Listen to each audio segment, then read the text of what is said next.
Hi, guys.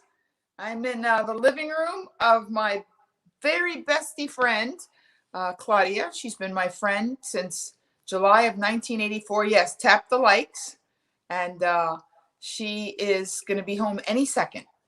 You can't tell by the couch, but this house is remarkable. It's absolutely stunningly beautiful. And I am in a house dress. It's the same one that Stanton used for the thumbnail. For one of the pictures or alerts or whatever. It's tie-dye. It's very comfortable. And it's 11 o'clock in Miami. I'm in Coconut Grove, Florida. What Alice Walker called in a title of a genius book, The Temple of My Familiar. And happy Monday to you too, Tom Wilson. So I've been driving around Miami the last couple of days. And a couple of remarkable things have happened that I want to share on this Monday Fun Day, because I want it to be fun. So first of all, last night I performed. Thank you. What a lovely thing for somebody just posted that I was extremely funny, and that is a wonderful thing. Last night I was in Isla Morada, which means Purple Island, which I don't know why they call it that. Maybe it was some flowers, because that's what Florida means. Florida is covered in flowers, which it is. Florida is a beautiful state. If it weren't for the humidity and the enormous palmetto bugs, it would probably be paradise. But we have a bug called the palmetto bug, maybe because it lives in palmetto trees. I haven't researched it, but it's like a cockroach on steroids. Number one, it can fly. It can fly. Just think about that. And number two, it's so big, like when you step on it, like your foot keeps going, like they don't die. Like it's a scary thing. So there are palmetto bugs here and snakes, but I didn't see very many because I always grew up in pretty civilized places. And even when I went horseback riding, I can't, actually, I don't want to jinx myself. I think I've seen 5 snakes in the wild in my entire childhood of growing up in Miami. So that's pretty good. It's pretty good, only 5 snakes. But I've been to the Everglades on an airboat and seen gators. No snakes, though, interestingly enough, but I digress. So I'm in my best friend since July of 1984's house, and I'm going to tell you the 3 remarkable things that happened since the last time I was here, which was the night before Easter. And all through the house, not a bunny was stirring. I'm sorry, I just had to do that. And 3 remarkable things happened. Number 1 is that last Thursday, which I can't believe was Friday, Saturday, Sunday, Monday, like literally 4 days ago, like the 5th day was last Thursday. It's like mind blown. Today's only the 12th. Thursday the 8th, I was in Universal Studios. Some of you already know that because you saw the 3:30. I was at Universal Studios with Hector Baez, who is probably, I don't want to say my biggest fan, because hey Mundo, that's Edmundo, because I have fans that have been fans longer than Hector. I have my mom, but other than people that have been with me since the very start of my career, Hector Baez has been an unbelievable support since before COVID, which I didn't even know. Oddly enough, he found me, and the third of the 3 remarkable things is about to happen. I might have to get ahead of myself. So the first thing that happened last Thursday was that I actually met Hector Baez, who, hey Claudia, she'll be in just a second. It's exciting. It's very, very exciting. So, hey Claudia, I'm doing a live stream waiting for your arrival. Oh, yay. You're literally, is your son, did Adam come in? Yeah. All right. So I was telling you 3 remarkable things have happened since the last time I live streamed. It's 8 o'clock where well, it doesn't matter really. Nice. Doesn't matter. So they know I'm in your house in my nightgown. Hi everybody, you're doing a good thing. You're going to see her. I told them you're my best friend since July of 1984. Yeah. And then I'm in your house. That's right. So you can hear her in the background. So the first remarkable thing, I'm not totally distracted. Hi, Adam. That's her. Hello. That's her son. He's adorable. I'm hearing them now. You're gonna be on camera, kind of, sort of, if you want. What if I have things in my teeth? Like greens. Yeah, You I don't know. just go like this. So, I'm telling. Sit. Oh my goodness. Yeah, for real. Okay, so yeah, that's Hector Baez. They posted a picture. Okay, so this is my #1 fan in the world. His name is Hector Baez. So that makes me number 2. Okay, #2. That's Hector Baez. And then, oh my God, oh my God. Okay, guys. Okay, so now I'm going to tell you the remarkable things. So I went to Universal Studios with Hector Baez. I had never met him. He's just like a super fan. And even my mom was like, I think he's nice, but have you taken a picture and told people where you're going? So #1 remarkable thing, I met Hector Baez. I spent the day at Universal Studios, totally not a creeper, and we had the most unbelievably wonderful time. There's a reason why people are drawn to each other. Your vibe creates your tribe. If somebody very much loves you, there's a pretty good chance they're an awesome person unless you suck. That's how it works. Yeah. It's how it works. Yeah. So this is my best. She's like beyond my sister. Her name's Claudia. And yay, see, that's Tina. She's the one that came to the Phoenix that you saw. Okay. That's I how remember. small the world is. So Tina Gilbertson actually drove from LA to Phoenix to see me live. Wowee. So that's your #1 fan. I don't know who the other guy was. Right. And this is her son. Well, I gotta go. Bye, honey. Mwah, so good to see He's you. a beautiful child. I'm gonna go kiss. He picked me up at the airport. It's late for him. It's very late, and nobody picks anybody up at the airport in a major metropolitan city. It's just not done. Mama raised me right. Yes, she did. I'm gonna go kiss on you and show you. And where he's to a bring my luggage. beautiful child. I'm happy to see you all.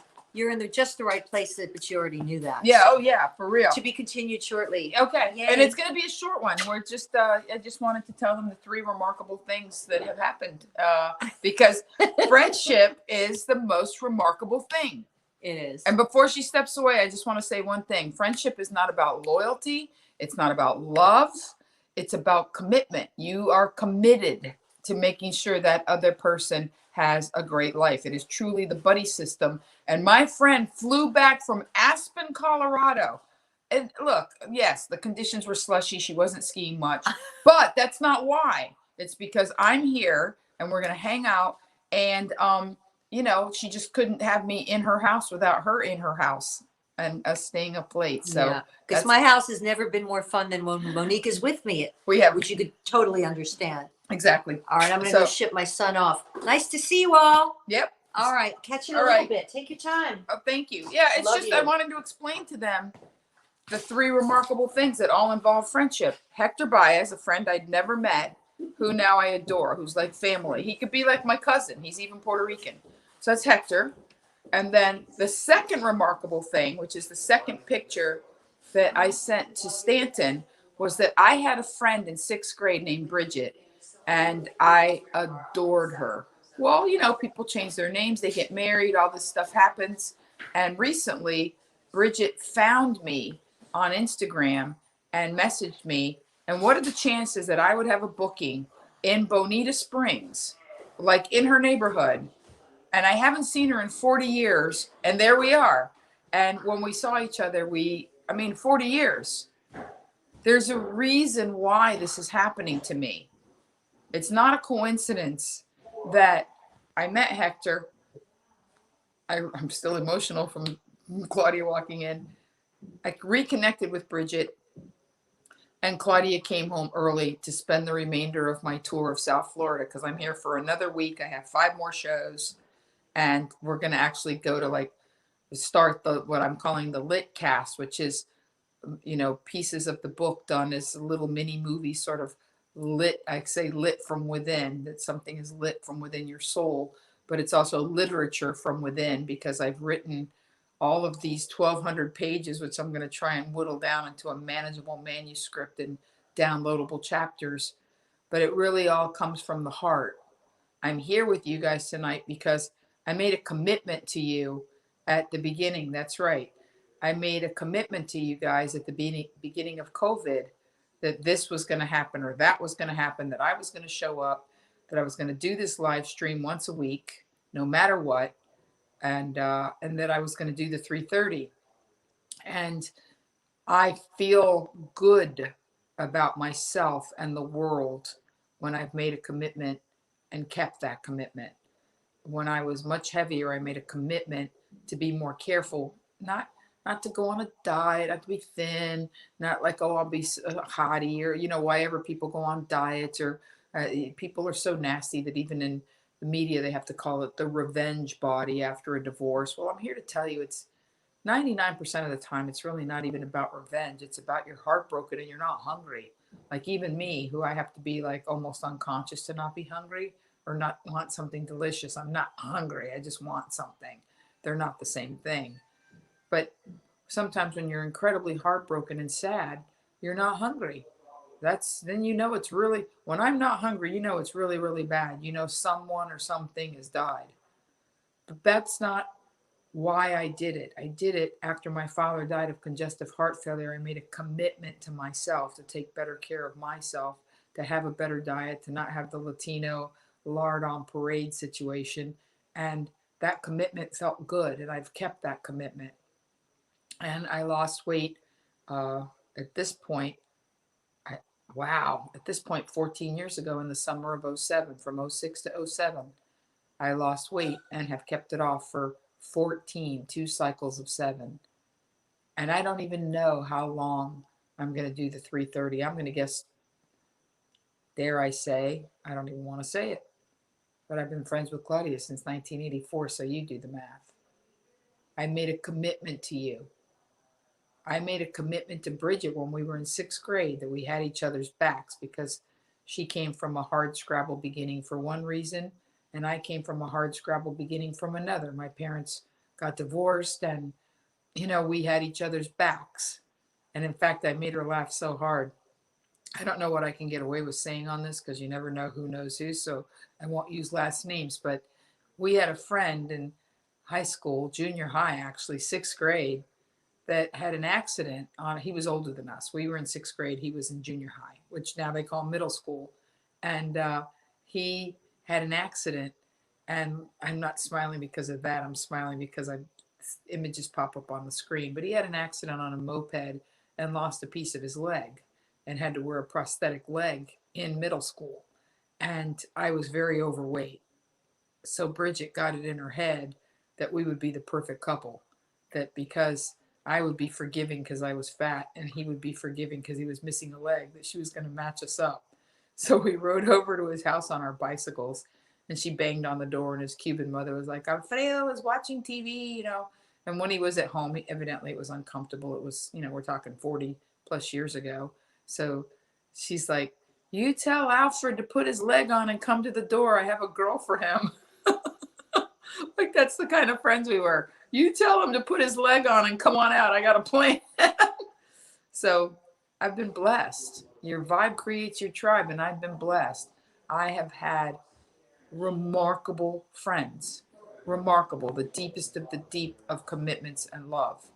Starting as far back as I can remember. But certainly once I became aware and I had some autonomy and mobility and freedom, and I could ride my bike to Bridget's house, and thank you, Richard from Seattle, and she could ride her bike to mine.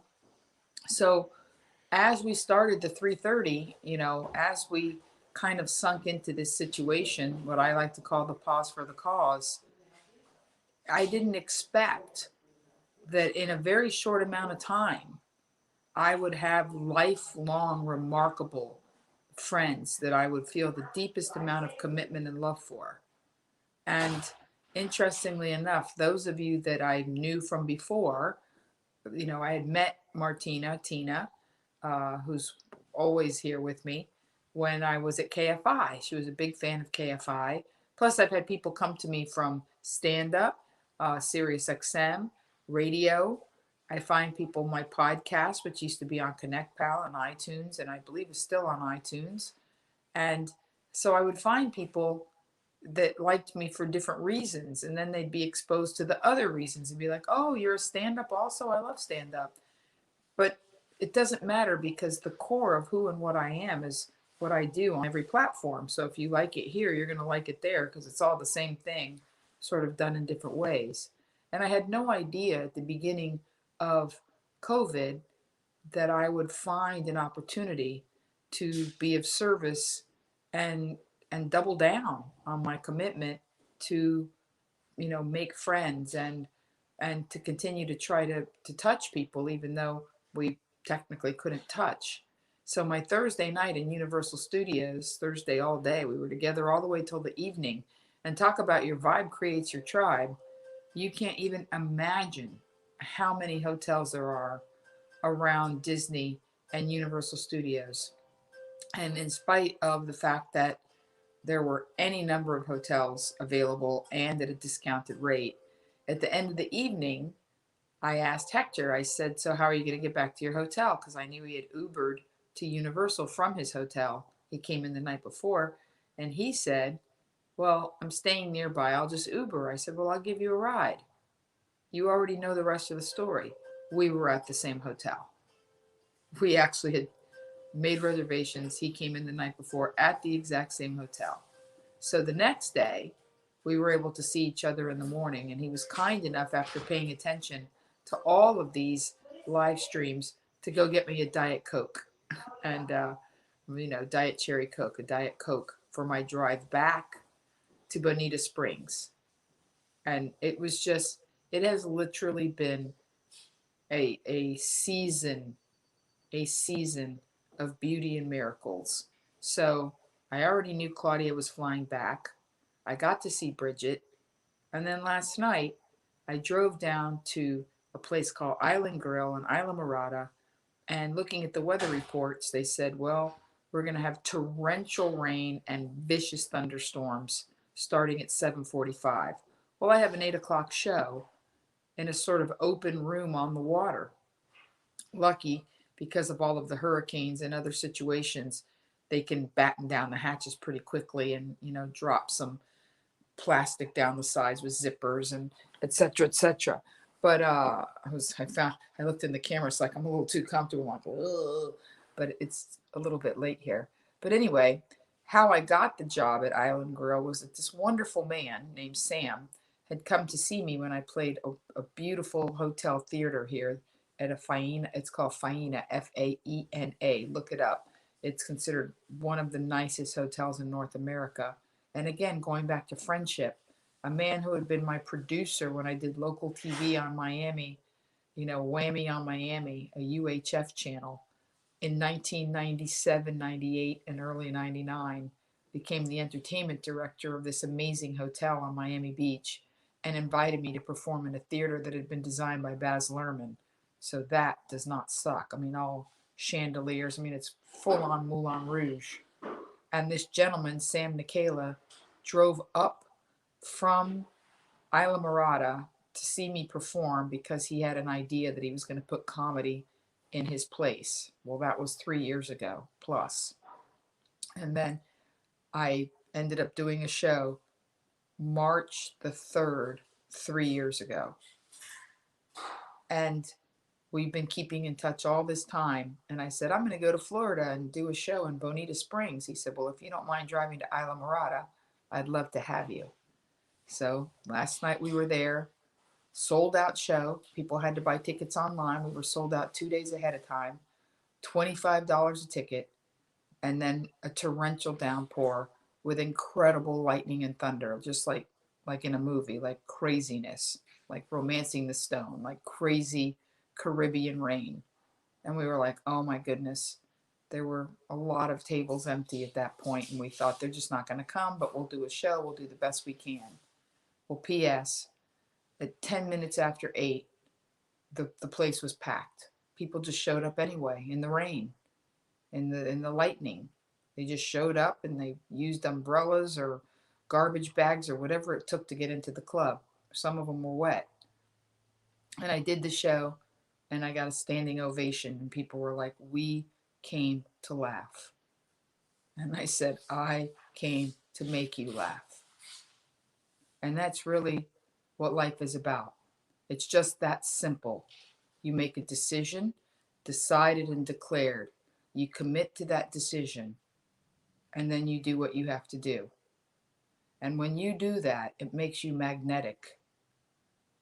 And when you do that, when you become magnetic, then you just attract the kind of people that want to do exactly what you want to do in the best possible ways. At that point, you're not living your life by attrition. At that point, things aren't just happening to you, things are happening for you. And they're happening for you at the highest level that they can happen for you. Whether it's a thunder and lightning storm that makes you all the more grateful that people made their way to the club. Whether it's a friend saying, I can't have you in Miami and I'm not there. Whatever it is, I promise you that when you decide and declare that you're going to make a commitment to something that matters to you, whether it's losing weight or working out or learning how to work your iPhone better, your life gets better. And I can't even begin to tell you on this Monday, it's Monday, it's 11:22, and I've done 6 shows. After landing in a red eye, I drove from Bonita Springs to Universal Studios. I got up at the crack of black to meet Hector Baez at the front gate at Universal. We spent a spectacular day. I've driven well over 1,000 miles in the last 5 days. I've done 6 shows. I spent a day at Universal, and today was my first day completely off. And you know what? All I could think about was that I'd made a commitment to you guys that if I didn't do a show Saturday and I didn't do a show Sunday because I was performing, that I wasn't just going to take the week off, because that's not how life is. I committed to you, and I didn't just take the week off. And this Saturday night, I'm also performing in Port St. Lucie, but they're geezers and it's an early show. So I'll most likely be somewhere by 11 o'clock on Saturday, and I'll most certainly be somewhere by 11 o'clock on Sunday because I'm off. But don't tell anybody, because I'm going to spend it off in Miami with my friend and do like whatever I want and not visit anybody by obligation, because there's always people that make me feel like if I'm in Miami, I need to visit them, but I'm not going to. So, So I just want you guys to know that I don't do it for you. I do it for me, because it makes me feel good every time I rise to the challenge of not letting something slide. And I've been rewarded beyond measure in the last few days. I've named the main 3 remarkable things that have happened, which was meeting Hector, reuniting with Bridget, and having Claudia, who's over on the other side of the couch eating something delicious from what I can see. Is it ice cream? It's ice cream out of a tub. She can do that. She's been thin since the 80s. She's still thin. As a matter of fact, she used to eat candy like as a meal. Like she was a grown-ass woman. I'll never forget this. In 1986, she had a candy necklace, like the kind, they don't even sell them anymore because of COVID probably. But she used to wear the candy necklace with the elastic and like a big candy charm. And one time we were walking down the street right near here in Coconut Grove. She literally pulled the necklace. It's been on her sweaty chest for like the last 45 minutes. And she bought it and said, "You want a bite?" And she meant it. But that's how she rolled. Like she had, like she didn't have to like open her purse. Like she had it right there, like that, like a raccoon. So anyway, and still this big around, right? So me, I look at the candy and I've got to be like, gotta go run. So I just want to let you guys know that next Sunday night we'll be doing the regular show, if not Saturday. If for whatever reasons I stay up late. And by the way, not everybody in Port St. Lucie is a geezer. My friend Rick Priest, I probably shouldn't say last names because I was just about to say he's going to drive down from Melbourne and take a night off from hanging out with strippers. But anyway, he's a good friend. He won't care that I said that. But so for those of you who are keeping tabs on me, on Thursday night, I'm in Boca. It's on my Instagram. On Friday night, I'm in this little theater that's near Wynwood. It's like what we call in Miami Little Haiti, which is just 2 square blocks of delicious jerk chicken in this one little theater, which I'm going to be in. And then Saturday night, I'm in Port St. Lucie, 8 o'clock show. And all of these things are posted on Instagram, and there's still tickets available. And producer Stanton, by the way, right before we say goodnight, I'm going to stick the landing. And I hope he's not, in any way put out that I said this, because it's a little bit of personal business, but this is how we roll on the 3:30. Producer Stanton has someone he loves very, very much that's having surgery tomorrow.